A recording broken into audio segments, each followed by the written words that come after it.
গাছ থেকে পুঁই মেচড়ি তুলে নিয়ে আসছি, রেসিপি বানাবো আজ।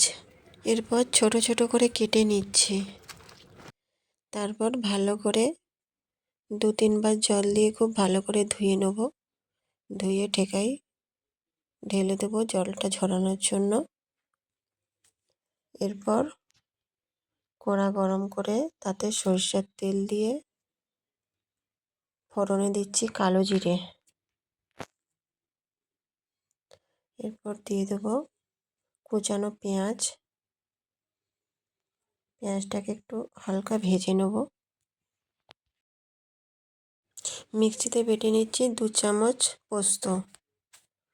পোস্তটা ভালো করে বেটে নিয়ে এর মধ্যে দিয়ে দিচ্ছি। মিক্সিটা ধুয়েও একটু জলটা দিয়ে দেবো।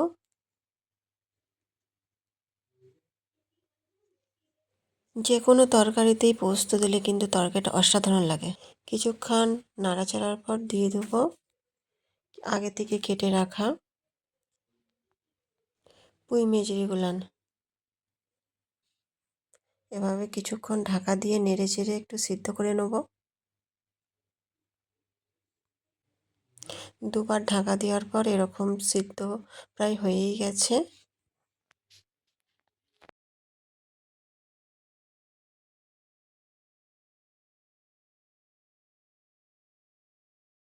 এই পর্যায়ে কিছুটা পরিমাণে সরষের তেল অ্যাড করেছি, কাঁচা সরষের তেল।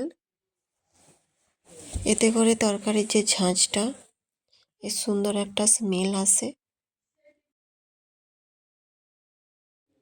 এবার দিয়ে দিচ্ছি 4টে কাঁচা লঙ্কা। আবারও কিছুক্ষণ টেনে চেড়ে নেব। প্রায় হয়ে গেছে।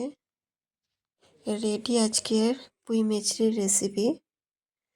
এভাবে একবার বাড়িতে বানিয়ে দেখবেন, অসাধারণ ভালো লাগে খেতে।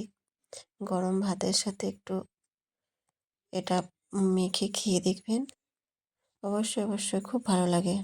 আমার তো খুব ভালো লাগে, বাড়িতে প্রায় বানাই। তাই আজকে ভিডিওটা একটু শেয়ার করলাম আপনাদের সাথে। কেমন লাগলো অবশ্যই কমেন্ট করে জানাবেন।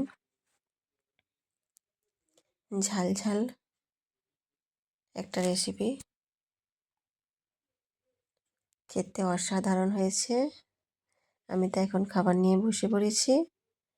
আপনারা খাবে তো চলে আসুন। টাটা।